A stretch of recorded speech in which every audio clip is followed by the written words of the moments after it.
రిషి రాణిని చేరి, ఆ లుక్కుతో నువ్వెంత అందంగా ఉంటావో అన్నాడు. రాణి, అలా మీకు బెడ్రూమ్లో కనిపిస్తాలే అని సెటైర్ వేసింది. సీను రెడీ అయి వచ్చాడు. కవితను చూసి అతను లోపలకు అడుగు పడతలేదు. రిషిని రాణిని చూసి ఏదో అద్భుతాన్ని చూసినట్టు అనిపించింది. వీళ్ళందరూ మీటింగ్కు వస్తున్నారా, ఫ్యాషన్ కాంపిటీషన్కు వస్తున్నారా అని బిత్తిరివాడిలా చూస్తున్నాడు. కవితని చూసిన సీనుకైతే గొంతు తడారిపోతుంది. నిన్న చూసిన దృశ్యం మరొక్కసారి మదిలో మెదిలింది. గుటకలు మింగుతూ ఎవరూ చూడకూడదు అని కారులో డ్రైవింగ్ సీట్లో బుద్ధిమంతుల్లా కూర్చున్నాడు.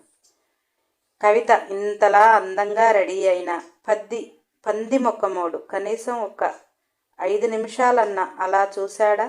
ఇలా చూసి అలా వెళ్ళిపోయాడు. వీడితో నీ జీవితం ఏమైపోద్దో కవిత అని తనకు తానే బాధపడుతూ అందరూ కారులో మీటింగ్ స్పాట్కి బయలుదేరారు. సీను అక్కడంతా రెడీ చేశాడు. జనాలు కూడా కోలాహలంగానే ఉన్నారు. కరెక్ట్ టయానికి రాణి వచ్చింది. స్టేజ్ మీదికి వెళ్ళేటప్పుడు రిషికి కవిత ఒక పక్కన, రాణి ఒక పక్కన. అసలు ఆ దృశ్యాన్ని చూస్తుంటే వాళ్ళు మీటింగ్కి వచ్చినట్టు కనిపించటం లేదు. ఏదో సినిమా షూటింగ్కు వచ్చినట్టు అనిపించింది.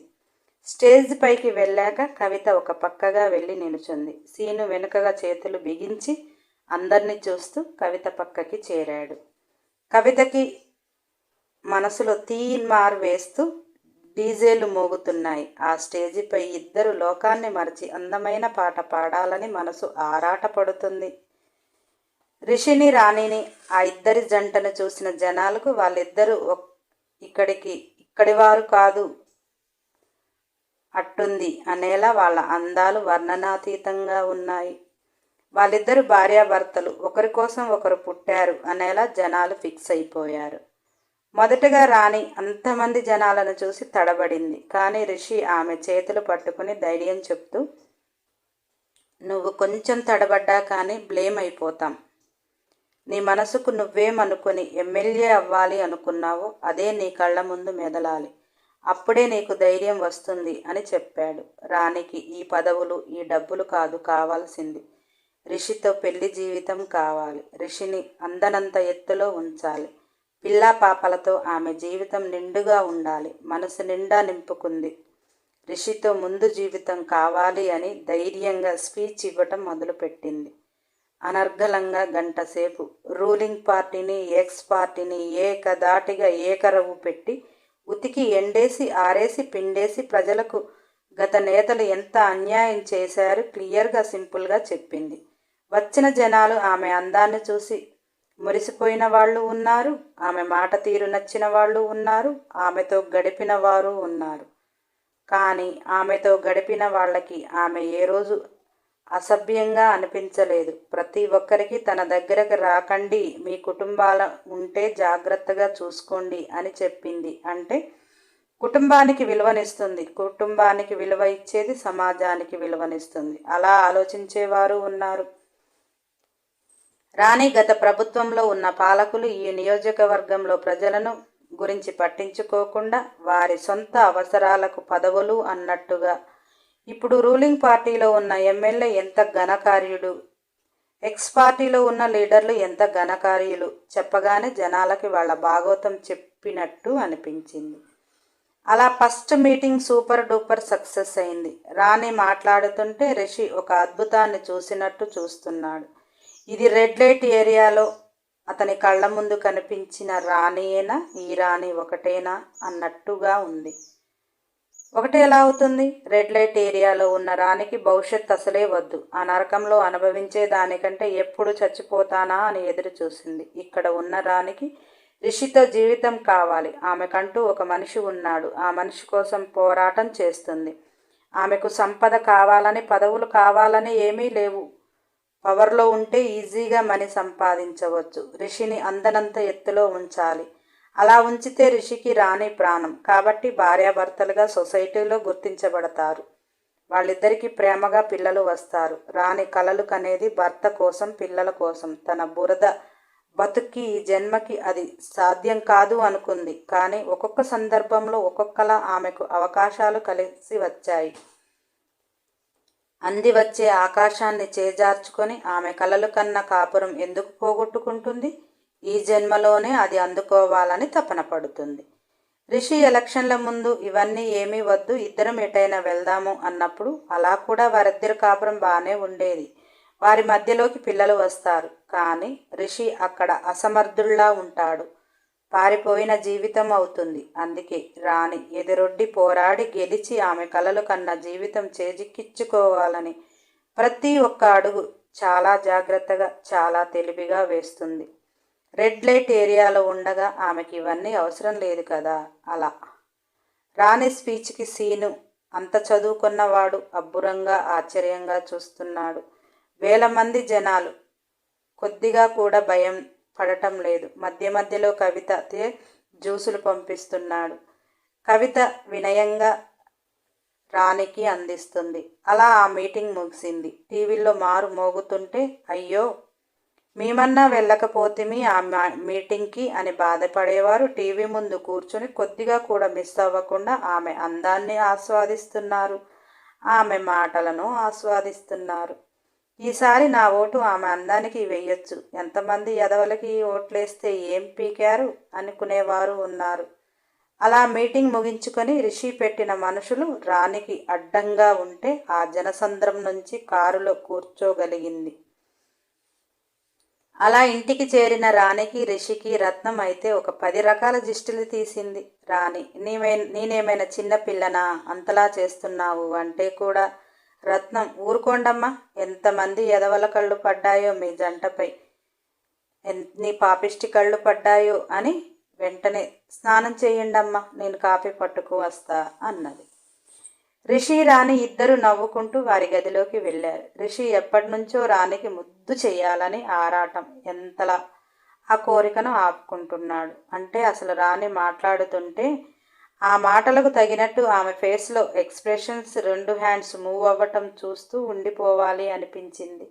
ఇది నా సొత్తే అని మురిపం. అమాంతంగా పెదవులు అందేసి జుర్రేసి ఆనందంతో రక్తాన్ని తెప్పించేశాడు.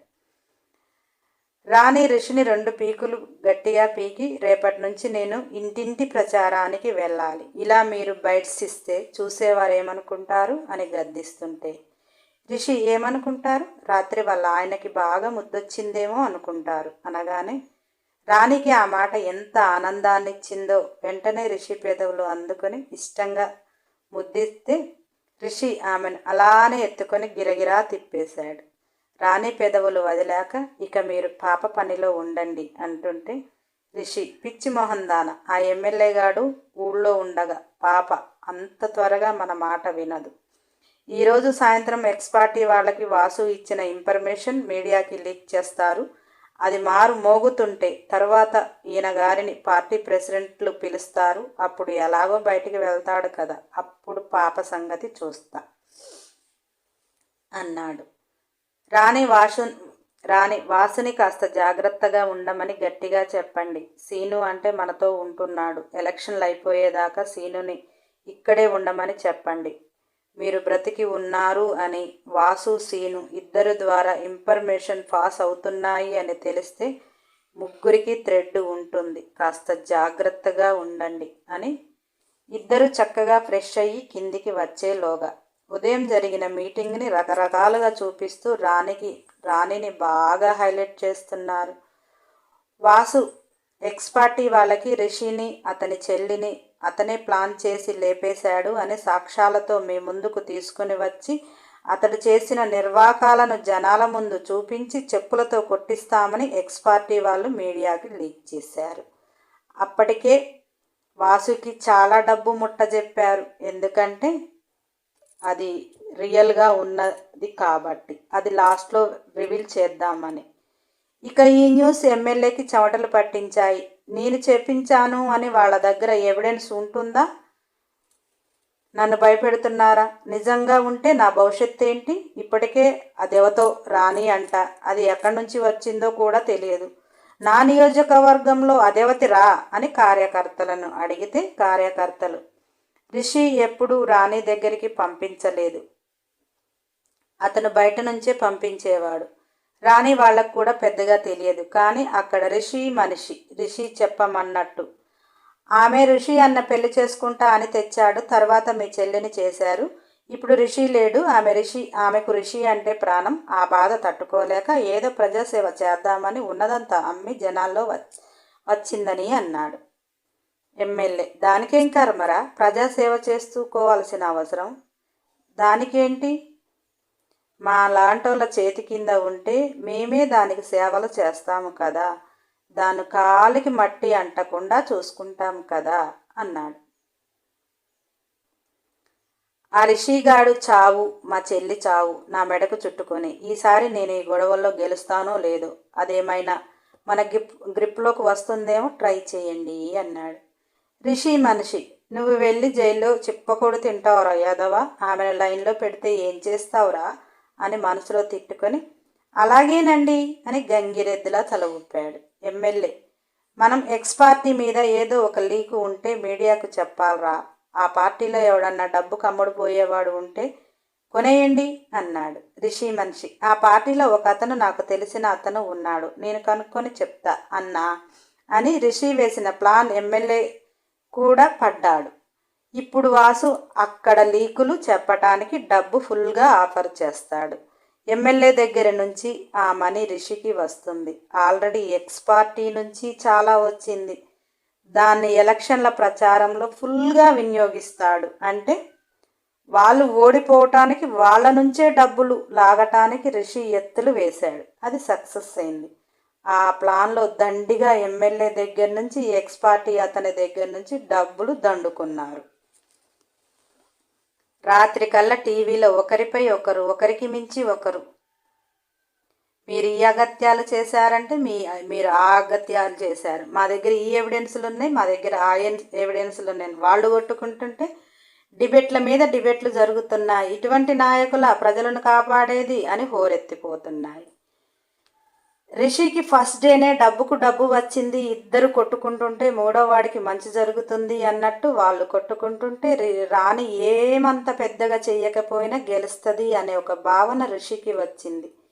ఇది అంతా రాణి తెలివితేటలే అని రాణి బాగా ముద్దు వచ్చింది. ప్రేమ పొంగుతుంటే రిషి రాణిని ఊపిరాడకుండా ఉక్కిరి విక్కిరి చేస్తున్నాడు. రాణి ఎంత అరచి గీపెట్టినా రిషి ఆనందంతో రాణికి చుక్కలు చూపించాడు. కవితకు నిద్ర పట్టక అలా గార్డెన్లోకి వచ్చింది. సీను ఫోన్ మాట్లాడుతూ అటూ ఇటూ తిరుగుతున్నాడు. ఎవరితో మాట్లాడుతున్నాడు అని మెల్లిగా అతనికి కాస్త దూరంలో ఒక చెవు అటేసి వింటుంది. జలగతో మాట్లాడుతున్నాడు అని అర్థమైంది. నేను ఉదయం అంతలా రెడీ అయినా కానీ నా కేసి కూడా చూడలే. నిన్న బెడ్పై నన్ను అలా చూసినా కానీ కొద్దిగా కూడా టెంప్ట్ అవ్వలేదు. వీడికి ఆ జనగ అంత బాగా నచ్చిందా? దానికంటే నేను బాగుంటాను కదా. ఓహో, దానికి అమ్మా బాబు ఉన్నారు, ఒక్కతే బిడ్డ, అప్పనంగా సొమ్ము వస్తుందని ఆశపడుతున్నాడా? అదే అయి ఉంటుంది. ఇతగాడికి సొమ్ము లేదు కదా, సొమ్మున్న దాన్ని పెళ్లి చేసుకుంటే సొసైటీలో సెటిల్ అయిపోవచ్చు అని ఆ మాట అనుకోగానే కవితకి ఏడుపు వచ్చేసింది. అంటే నా ప్రేమ డబ్బు లేక సక్సెస్ అవ్వటం లేదా? ఎందుకు? కవితకి మొదటిసారి చాలా బాధగా అనిపించింది. నేను కూడా ఒక గొప్ప ఇంట్లో పుట్టి ఉంటే అందం లేకపోయినా కానీ మగవాళ్ళు ఆశపడేవారేమో అని మనసు బాగా రోధిస్తుంటే కవిత అంతరాత్మ నెత్తి మీద టపి టపి అని 4 మొట్టికాయలు వేసి, నీకు ఏ సొమ్ము ఉందని నీ వెనక చాలామంది పడుతున్నారు కదనే, వాళ్ళు నీ అందం చూసే కదా పడేది.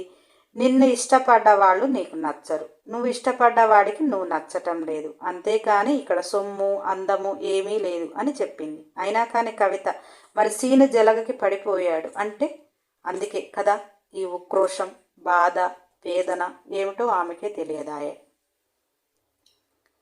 అలా సీను మాట్లాడుతుంటే వెళ్ళి ఆ సెల్లు తీసి నేలకేసి కొట్టి ఆ పెదవులు గట్టిగా ఒక ముద్దు పెట్టుకుంటే నా ప్రేమ తెలుస్తుందేమో అని మనసు అంటుంటే కవిత అంతరాత్మ, నీకు నిజంగా అంత ధైర్యం ఉంటే పోవే, ఒక ముద్దు ఇస్తే వాడు నీ కొంగు పట్టుకొని తిరుగుతాడు అని మనసు చెప్తుంటే కవిత, కొంగు పట్టుకుని తిరుగుతాడా, చెంపలు పగలగొడతాడా? వద్దు బాబాయ్, ఆ ముఖం చూస్తుంటేనే అర్థమవుతుంది. ఒక ముద్దు పెట్టి కూడా పరువు తీసుకోవాలా? ఇప్పటికే 100 రకాల హట్టు చేస్తున్నాడు, వాటిని నేను ఆమ్లెట్లు వేసుకొని తినలేక చస్తున్నా. ఇక వెళ్ళి నా చెంపలను పూరీలు కూడా చేసుకోవాలా? నేను వెళ్ళి ముద్దు పెడితే ఆడజాతి పరువు ఏమి కాను? యుగ యుగాలుగా తరతరాలుగా మగవాడు ఆడదాని కొంగు పట్టుకొని తిరగాల్సిందే కానీ మగవాడు ప్యాంటు బెల్ట్ పట్టుకొని ఏ ఆడగది తిరగదే అని తెగ ఆలోచిస్తుంది. నేను ఫోన్ పెట్టేసి వెనక్కి తిరగగానే కవిత తెగ ఆలోచిస్తూ తిరుగుతుంది అని నేను ఏంటి మేడం ఎలక్షన్లో మీరే పోటీ చేశారు అన్నట్టు అంతలా టెన్షన్ పడిపోతున్నారు అన్నాడు. కానీ మేడం హ్యాపీగా పడుకుంది. మీరు కూడా త్వరగా పడుకుంటే రేపు త్వరగా లేవాలి. రేపటి నుంచి ఇంటింటి ప్రచారం ఉంటుంది, వెళ్ళి పడుకోండి అన్నాడు. నేను అన్న మాటకి కవితకి ఎలక్షన్లో పోటీ చేసి విన్ అయితే 5 సంవత్సరాల జీవితం, అది లైఫ్ లాంగ్ జీవితం కోసం ఆలోచిస్తున్నా. అది ఎప్పటికీ అర్థం కాదు. ఒక్కలో 5 సంవత్సరాలకి టెన్షన్ పడితే జీవితకాలానికి నేనెంత టెన్షన్ పడాలి, అర్థమై చావదు అని మనసులో అనుకుంటూ రాణి అక్క హాయిగా పడుకుందా. పక్కన గుండెల్లో పెట్టుకున్న మనిషి ఉంటే ఇక వారికి ప్రపంచం అక్కడే ఉంటుంది. ఇక వారికి వెతుకులాట ఏముంది? వేరే ఆలోచన ఎక్కడ నుంచి వస్తాయి? నా బాధ అంతకంటే ఎక్కువ. నేను గుండెల్లో పెట్టుకున్న మనిషి కూడా నాకు దక్కడేమో.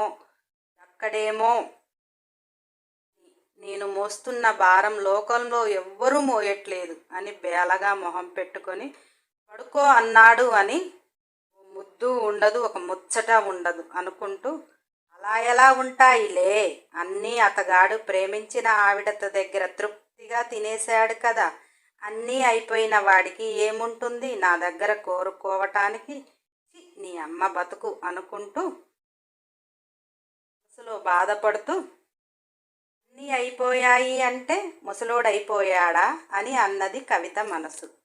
కవిత గొనుక్కుంటూ ముసలోడికైనా అంతో ఎంతో ఫీలింగ్ ఉంటుంది, వీడైతే అంతకంటే ఘోరం అంటూ ఇంట్లోకి వెళ్ళి మూసుకొని పడుకుంది. జలజ బాధ ఏమిటి అంటే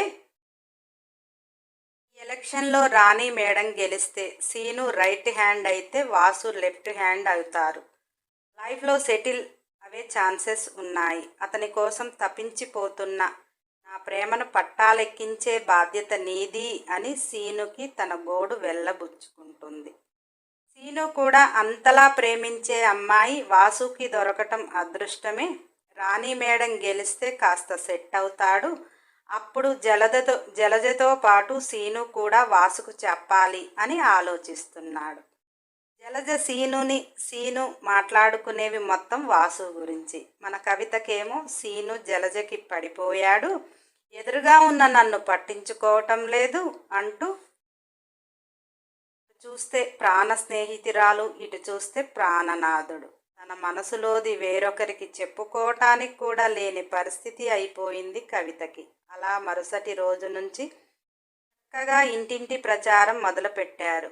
రూలింగ్ పార్టీలో ఉన్న ఎమ్మెల్యే, ఎక్స్ పార్టీలో ఉన్న లీడరు ఒకరి మీద ఒకరు దుమ్మెత్తి పోసుకొని వాళ్ళ ప్రచారానికి వెళ్ళినా కానీ ఆ టాపికే వాళ్ళకి ఎదురవుతుంది. ఒకరి మీద ఒకరు చెప్పుకున్నవి సాక్ష్యాలతో బయటికి వస్తే వీళ్ళు అరెస్టులు ఖాయం అని ప్రజల్లోకి వెళ్ళింది.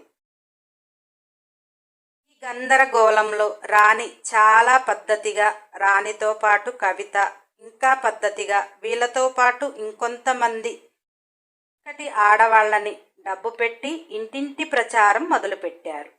వీళ్ళలో ఏ ఒక్క మగ పురుగు లేడు. ఇంటింటి ప్రచారంలో ఆడవాళ్ళకి ఏమో పద్ధతిగా కనపడుతున్న ఆడవాళ్ళు అని, మగవాళ్ళకేమో కనులకు ఇంపుగా ఉన్నారు అని ఏ గొడవలు లేకుండా ప్రచారాన్ని ప్రశాంతంగా చేస్తున్నారు. రాణి ఒక వేశ్య అని ఎక్స్ పార్టీ వాళ్ళకి తెలిస్తే వాళ్ళు రాణిని ఇష్టానికి మాట్లాడుతుంటే, ఋషి మారువేషంలో రాణి పక్కన ప్రతి చోట కనిపిస్తుంటే జనాలు ఆమె భర్త పక్కన ఉండగా ఎక్స్ పార్టీ వాళ్ళు కావాలని ఆమెపై దుమ్మెత్తి పోస్తున్నారు. ఆడది బయటికి వస్తే ఇష్టానికి మాట్లాడేస్తారు అని పాజిటివ్గా రాణి జనాల్లోకి వెళుతుంది. నెగిటివ్ ఒపీనియన్ వాళ్ళపై ఏర్పడుతుంది. రాణి మైనస్ కూడా ప్లస్ అయిపోయింది. ఎందుకు అయిపోయింది అంటే ఇప్పుడు ఎమ్మెల్యే తండ్రికి యాక్సిడెంట్ చేసి తానే సింపతి పొందాడు. ఎక్స్ పార్టీ వాళ్ళకి ఈ విషయం తెలిసి ప్రచారం చేస్తే జనాలు తండ్రిని ఎవరైనా చంపుకుంటారా, కావాలని ఎమ్మెల్యేపై బురద చల్లుతున్నారు అని ఎమ్మెల్యేని గెలిపించారు కదా. ప్రజలు ఎప్పుడైనా గొర్రెలే. పార్టీలను బట్టి, మనుషులను బట్టి, వారి క్రియేట్ చేసే సింపతిని బట్టి ఓట్లు వేస్తారు. సొసైటీలో ఎవరు తండ్రిని చంపరు అంటే నిజం అని నమ్మారు. అలానే రాణి రిషితోటి బయటికి వస్తున్న ఆడపిల్లపై బురద చల్లాలి అని నిజంగా చేసిన పక్కన తోడు మనిషి ఉండగా ఒక ఆడపిల్లపై నింద సమాజం వేయదు. అదే ఎవరూ లేని ఆ ఒంటరి ఆడపిల్ల ఏమీ చెయ్యకున్నా కాకులలా పొడుచుకు తింటారు. అది మనం మార్చలేని సమాజం తీరు. అందుకే రాణి సింపతి సంపాదించుకొని ఎక్స్ పార్టీ వాళ్ళ గొడవలకి రాణి అందరి మనసుల్లో పాజిటివ్గా వెళ్తుంది. ఇక కులపు ఓట్ల కోసం ఆ ఎమ్మెల్యే ఈ గొడవలకి ఊళ్ళో ఉండక రాజధానికి వచ్చేశాడు. రిషి పాపను కలవటానికి టైం బాగా సెట్ అయింది. పాప ఇంట్లో వాచ్మెన్కి వాసు కొద్దిగా టచ్. రిషి తన ప్లాన్ కోసం సీనుని వాసుని సిద్ధం చేశాడు. కానీ పాప నుంచి తాను ఎలా తప్పుకోవాలో తెలియటం లేదు. పాపని కన్విన్స్ చేయాలంటే ఎమ్మెల్యే కులపు ఓట్లు ఇయ్యకుంటే ఎమ్మెల్యే కులపు ఓట్లు పడవు. పాప రిషితో ఇంటిమేట్ ఎప్పటి నుంచో కోరుకుంటుంది. రిషి కోసం ఏదైనా పని చెయ్యాలి అంటే ఆమె అతని నుంచి అదే అడుగుతుంది. అందుకే రిషి అక్కడికి వెళ్ళటానికి భయపడుతున్నాడు. రాణి వెళ్ళక తప్పదు అంటుంది. అక్కడికి పోతే పాపని కలవాల్సి వస్తుంది, నీ ఇష్టం అని గుర్రుగా అంటున్నాడు.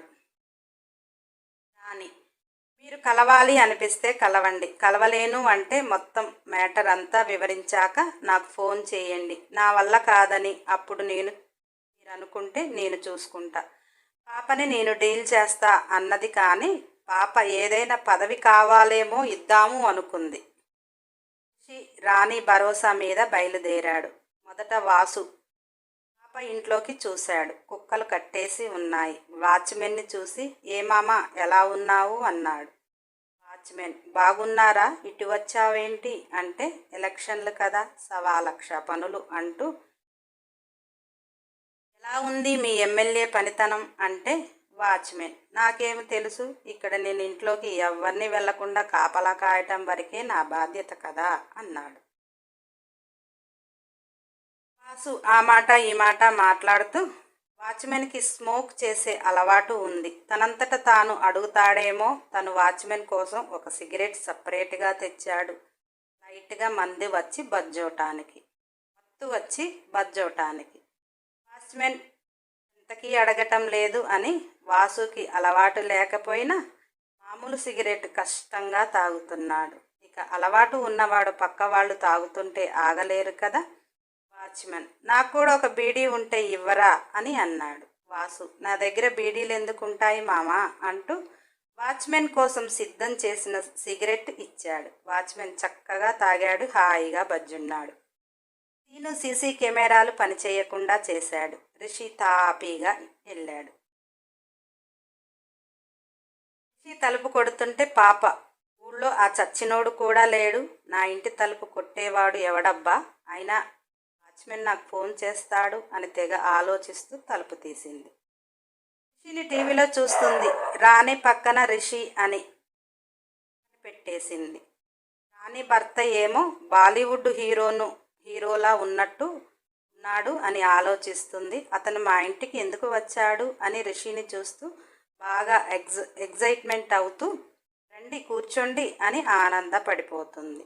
పాప రిషిని గుర్తుపట్టలేదని అర్థమైంది. రిషి అని తెలిస్తే పాపలో తేడా వేరే రకంగా ఉంటుంది. రిషి కూర్చుని పాపని చూస్తుంటే పాప ఆనందంగా, మిమ్మల్ని వాచ్మెన్ పంపించడే, అందులో మీరు ఇండిపెండెంట్గా పోటీ చేస్తున్న ఆమెకు హస్బెండ్ అనుకుంటా, టీవీలో చూస్తున్నాను, మీకు మాతో ఏం పని, మీరు ఇక్కడికి వచ్చారని ఎమ్మెల్యే గారికి తెలిస్తే ఊరుకుంటాడా, తెలిసే వచ్చారా తెలియకుండా వచ్చారా, మీరు నా దగ్గరికి ఎందుకు వచ్చారు అర్థం కావటం లేదు, మీరు అలా రావటం వల్ల మీకు చాలా ప్రమాదం అని చెప్పింది. గొంతు సరిచేసుకొని, ప్రమాదం లేకుండానే వచ్చాను అంటూ స్పెట్స్ తీసి పక్కన పెట్టాడు. ఆ మాట తీరు, ఆ కళ్ళు చూడగానే పాప షాక్ అయ్యి రిషిని చూస్తూ మీరు మీరు మీరు అని ఏదో ట్రాన్స్లో అంటుంది. నేను రిషిని అన్నాడు. పాప ఆనందంతో ఒక్కసారిగా రిషి మీద పడ్డట్టే అతని పక్కన కూర్చొని ఒళ్ళంతా తడిమేస్తుంది. రిషి ఇబ్బందిగా ఆమె చేతులు పట్టుకొని నీ నుంచి ఒక హెల్ప్ కావాలని వచ్చాను. నేను ఇలా బ్రతికున్నాను అని ఎవరికీ చెప్పకు అని అన్నాడు. పాప ఎమ్మెల్యే వేసిన స్కెచ్లో బ్రతికి బయటపడ్డ వాడిలో నువ్వు ఒక్కడివే రిషి. నువ్వు మహర్జాతకుడవు అంటూ మరి ఆ రాణి అని అన్నది. తను నా భార్య, నాకు ఇలా అయ్యాక బయటికి రాక తప్పలేదు అని బాధగా అంటుంటే పాపం అదేంటి నువ్వు ఎమ్మెల్యే చెల్లెల్ని చేసుకున్నావు? పాప అదేంటి నువ్వు ఎమ్మెల్యే చెల్లెల్ని చేసుకున్నావు, మరి రాణిని ఎప్పుడు చేసుకున్నావు అని ఆశ్చర్యంగా అంటుంటే రిషి రాణిని 4-5 సంవత్సరాల క్రితమే చేసుకున్నా అన్నాడు. పాప రాణికి అన్యాయం చేసి ఎమ్మెల్యేకి సాయం చెయ్యాలని అతని చెల్లిని పెళ్లి చేసుకున్నావు. ఎమ్మెల్యే నీకు బాగా చేశాడు. ఆమె తాలిబలమేమో బతికావు అంటుంటే రిషి మనసులో తాలిబంధం కంటే మన ప్రేమ బంధం ఎక్కువ అని ఆలోచిస్తూ పాప ఏదేమైనా నువ్వైతే బ్రతికావు. మరి బయటికి వచ్చాక అతను చేసినవి బయట పెడితే పీడ పోయేది కదా వాడితోటి అని అన్నది. నేను కూడా నీలాగే ఆలోచించాను, కానీ అలా చేసి ఉంటే ఏమి, ఎమ్మెల్యే డబ్బులు పడేసి ఆ కేసులు బయటికి రాకుండా ఏదో ఒక రకంగా క్లోజ్ చేసేవాడు. అందుకే అప్పుడు కామ్గా ఉన్నాను. ఎలక్షన్లు అయితేనే ఒకరికి ఒకరు కొట్టుకొని చస్తారు అని చూస్తూ ఉన్నా అని అంటుంటే పాప నిజమే, చాలా మంచి ఐడియా. ఇదైతే రాణి గెలిస్తే నెక్స్ట్ ఏది మీరే అన్నమాట అన్నది. రిషి నవ్వుతూ అంతేగా మరి అన్నాడు. పాప నువ్వు ఆ మాట చెప్తుంటే అని రిషి మీద పడిపోతూ ఎంత ఆనందపడిపోతుందో. రిషిని గట్టిగా పట్టుకొని ముద్దుల వర్షం కురిపిస్తుంటే రిషి కష్టంగా పాపను జరుపుతూ అలా రాణి గెలవాలి అంటే నీ హెల్ప్ కొంచెం కావాలి, అందుకే వచ్చాను అన్నాడు. తర్వాత నీదే రాజ్యం అంటే ఆర్డర్ వెయ్యాలి, కానీ నన్ను అడగక్కర్లేదు రిషి, నీకోసం ఏదైనా చేస్తాను అంటూ అతని భుజంపై వాలిపోయి చేతిలో చేతులు పెనవేస్తూ నలిపేస్తూ చెప్పు, ఏం చేయాలి నీకోసం అన్నది. అలా చేయటం వల్ల పాపకు మనసు హాయిగా ఉంది, రిషి మీద పడుకోవటం వల్ల.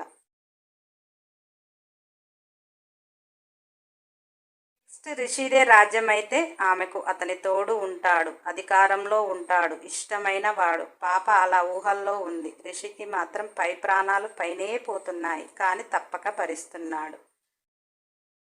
రిషి కష్టంగా ఎమ్మెల్యే కులపు ఓట్లు మన వైపుకు రావాలి అంటే ఏం చెయ్యాలి అని తెలివిగా అన్నాడు. పాప ఆ ఓట్లు మనకెళ్ళి తిరగటం చాలా కష్టం. అవి ఇప్పుడున్న ఎమ్మెల్యే చేతిలోనే. ఆ ప్రెసిడెంట్ ఉన్నాడు. ప్రెసిడెంట్ వల్ల అవుతుంది, కానీ వాడు ఎవ్వరు చెప్పినా మాట వినడు అని పాప అంటుంటే నువ్వు చెప్పినా వినడా అని అన్నాడు. పాప వెంటనే పక్కకు జరుగుతూ ఏం మాట్లాడుతున్నావు రిషి, వాడిని చూస్తేనే నాకు చీదర పుడుతుంది. వాడి చూపులు, వాడి బిహేవియర్ నాకు నచ్చదు. వాడు చేయబట్టే కదా ఎమ్మెల్యే నన్ను ఇంత పకడ్బందీగా బంధించింది. వాడిని ఏమీ అనలేక వాడి నుంచి నన్ను కాపాడటానికి అన్నది. ఎందుకు వాడు నీకు నచ్చలేదా అన్నాడు. పాప ఎందుకో వాడిని చూస్తే నాకు చిరాకు అనిపిస్తుంది. మరీ అంతలా తినేసేలా ఆడపిల్లని చూస్తే ఎలా ఉంటుంది అని కోపంగా అంటుంటే మరి నువ్వు కూడా నన్ను తినేసేలా చూస్తావు, నేను కూడా నీపై కోపంతో ఉండాలి కదా అన్నాడు. పాప ఆశ్చర్యం ప్లస్ బాధ. రిషి నేను నిన్ను ఇష్టపడ్డాను, నా అంతటా నేను ప్రేమిస్తున్నాను అని చెప్పే అర్హత నాకు లేదు. అందుకే అలా నీపై ఆశగా చూస్తాను. నాకంటూ మనసుకు నచ్చిన మనిషివి, ఈ లోకంలో మొదటి వ్యక్తివి నీవే అని బాధగా అన్నది. అదేవిధంగా ప్రెసిడెంట్కి కూడా అలానే అనుకోవచ్చు కదా అని రిషి అంటుంటే పాప అలా ఎలా అనుకుంటా, వాడికి పెళ్ళయింది, వాడు నన్ను ప్రేమిస్తున్నాడని అనుకోవటానికి ఎలా కలుస్తుంది? ఏదో అవసరం ఉంది వాడుకోవటానికి చూస్తాడు, గుండెల్లో అయితే పెట్టుకోడు కదా అన్నది. మరి నాకు పెళ్ళయింది, నువ్వు ప్రేమిస్తున్నావు, నేను నిన్ను పెళ్లి చేసుకోను కదా అంటుంటే, పాప నీతో ఎలా ఉండటానికైనా నా మనసు అంగీకరిస్తుంది అన్నది. మరి నా కోసం ప్రెసిడెంట్ని కలిసి ఆ ఓట్లు నాకు వచ్చేలా చేస్తావా అన్నాడు. పాప అలా చేస్తే నువ్వు నాకు దక్కుతావా అన్నది. ముందు నేను గెలవాలి కదా అని రిషి అన్నాడు. పాప నువ్వు గెలవకపోయినా నువ్వు నాకు కావాలి అంటూ రిషిని మళ్ళీ అల్లుకుపోతుంది. రిషి చూడు పాప, ఇద్దరూ ఒకరికొకరు మనసు ఇచ్చి పుచ్చుకుంటే అది బాగుంటుంది. ఇష్టం మరి నాకు ఇష్టం లేదా? లేదు ఆలోచించవా? సరే, ఎవరి అవసరాలు వాళ్ళవి అనుకొని అవసరాలకు వాడుకుంటున్నాము అనుకో. నాపై ఇష్టం నువ్వు నీ ఆ ఓట్లపై చూపించు. నేను గెలిస్తే నీపై ఇష్టాన్ని, గెలకున్నా కానీ నీపై సదాభిప్రాయమే ఉంటుంది, కానీ ఏ రోజు నీకైతే ద్రోహం చేయాలి అనుకోలే అన్నాడు. నెక్స్ట్ ఎపిసోడ్ కోసం సబ్స్క్రైబ్ చేయండి. నా మంచి బంగారాలు కాదు, లైక్ చేయండి, షేర్ చేయండి, కామెంట్ చేయండి. అన్ని ఎపిసోడ్ల కోసం బెల్ ఐకాన్ టచ్ చేయండి.